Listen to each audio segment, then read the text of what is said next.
जिसके पास जो है नहीं वो छीना जा सकता नहीं। तो अपनी भी हालत ऐसी थी, खोने के लिए कुछ था ही नहीं, पाने की अथाह संभावना थी। और एक स्टोरी और याद आ गई। एक नदी, उसके किनारे पेड़, एक बंदर और बंदरिया सालों से बैठते थे। अचानक एक दिन रात को भविष्यवाणी हुई, जो सुबह 3 बजे नदी में कूद गया उसका जीवन बदल जाएगा। ये सुनते ही बंदरिया खुश हो गई, नाचने लग गई, 3 बजेंगे मैं कूदूंगी। और बंदर ने देखा, फड़फड़ाहट मत करे ज्यादा बेटा, बहुत ज्यादा फुदक रही है। ऐसे होते हैं बंदर, बताओ ऐसे होते हैं ना बंदर? हाँ तो करो, ऐसे होते हैं बंदर। लेकिन बंदरिया सहम गई। सुबह 3 बजे बंदरिया कूदी और बाहर निकली तो जल परी बन गई। जल परी बनते ही अपनों की याद आई, वो किधर है? वो वहीं बैठा था। उसने पूछा, तू क्यों नहीं कूदा? अब उसके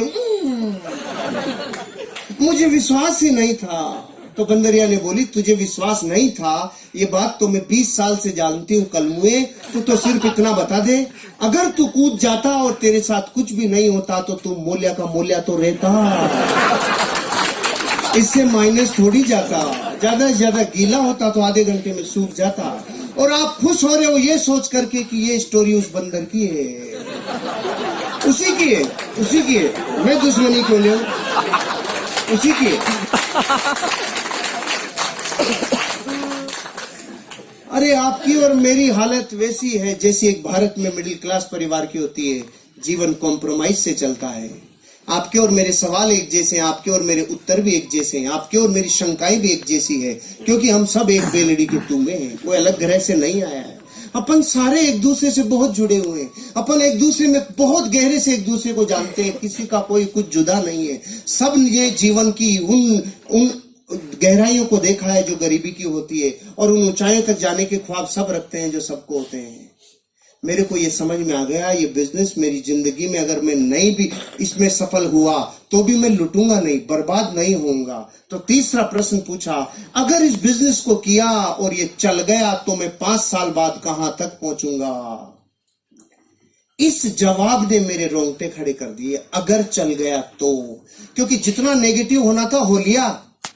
6 दिन तो वो नेगेटिव हो लिया। अब रात को ये प्रश्न पूछ रहा था तो नेगेटिव में से निकल के आया ना, तो पॉजिटिविटी निखार के आती है।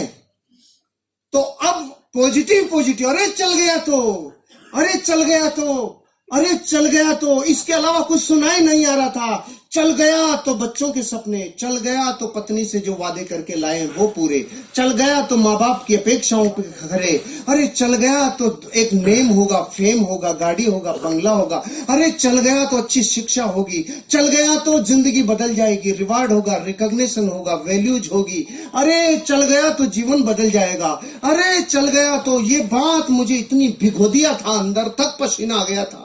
चल गया तो, चल गया तो, चल गया तो, फिर ये प्रतिध्वनि गूंज रही थी। दूसरे दिन बिजनेस शुरू किया, और शुरू किया तो फूल के कुप्पा हो गया। मलेशिया जाएंगे, करोड़पति बनेंगे, जिंदगी बदल जाएगी। अब तो अपन में गया सीधा अपने गांव में और जाके बोला गांव वालों को, हट जाओ करोड़पति आ रहा है। और गांव वाले बेटे इतने चालू, आओ करोड़पति जी पधारो पधारो। तो मैं खुश हो गया। मैंने देखा जुड़ गए। तो मैं सुबह से शाम तक चिल्ला लिया, जुड़ जाओ बन जाओ जिंदगी बदल जाएगी, जुड़ जाओ बन जाओ जिंदगी बदल जाएगी। सुबह 400 डिग्री पे चालू हुआ था, शाम तक -40 डिग्री, एक भी कलमुआ नहीं जुड़ा। दूसरे दिन फिर चिल्लाया, 5 दिन तक चिल्ला लिया रहे, जुड़ जाओ बन जाओ जिंदगी बदल जाएगी। उनकी बदली नहीं, मेरी बदलने लग गई। मैं समझ गया ये चलता नहीं है, इसमें फंस गया दिखता हूँ। फिर मैंने देखा अपने खास लोगों को, कुछ खास अपनों को। अब गांव वाले जुड़ नहीं रहे थे, ये तो था ही नहीं। प्रॉब्लम ये थी, वो रोज ये पूछ रहे थे, तेरी कार तो नहीं आई, तेरे स्टीयरिंग में नहीं आया, स्टेपनी भी नहीं आई, अरे तू मलेशिया जा रहा था, मलेशिया भी नहीं गया, तू किधर भी नहीं गया, तेरा क्या होगा? मैंने देखा गांव में मैं अकेला ही हूँ, कि मेरी तरफ ही क्यों देख रही है, वो क्या गया इनको। फिर मैंने देखा खास अपनों से, चाचा ताऊ मामा फूफा फूफी बुआ भाभी, सबको पूछा, जुड़ जाओ बन जाओ जिंदगी बदल जाएगी। एक भी नहीं जुड़ा। खास दोस्तों को, अब रिजल्ट ये आया, कोई जुड़ा नहीं। 28 दिन हो चुके थे और लगातार टॉन्टिंग चालू थी। पहले करके दिखा, तू बन के दिखा। उल्लू बनाने का काम है, बेवकूफ बनाते हो। इतनी बातें ऐसा दिल में कीले की तरह चुभ रही थी ना। फाइनली मैंने देखा भैया अपनों के भरोसे ही सोचा था और एक भी अपना नहीं आया, तो फिर छोड़ने ही वाला था। तो दो घटना याद आई। एक तो बचपन में मुझे गुरुजी ने बताया था, जब मैं गुरुकुल में पढ़ता था, बेटा जीवन में अमीर और कामयाब बनना हो तो रास्ते की पहचान कैसे करें। तो उन्होंने कहा था, जिस रास्ते पे चलने में लोग आपके सपनों की मजाक उड़ाना चालू करें, लोग आपके सपनों के ऊपर पपतियां कसना चालू करें, लोग आपके ऊपर टोंटिंग करना चालू करें, आपके सपनों की मजाक उड़ाना चालू करें, आपके सपनों में व्यवधान डालना चालू करें, और आसपास के एरिया की सारी निगाहें जब आपके ऊपर टिक जाए, तो समझ लो रास्ता बिल्कुल सही है, आगे बढ़ो, एक दिन का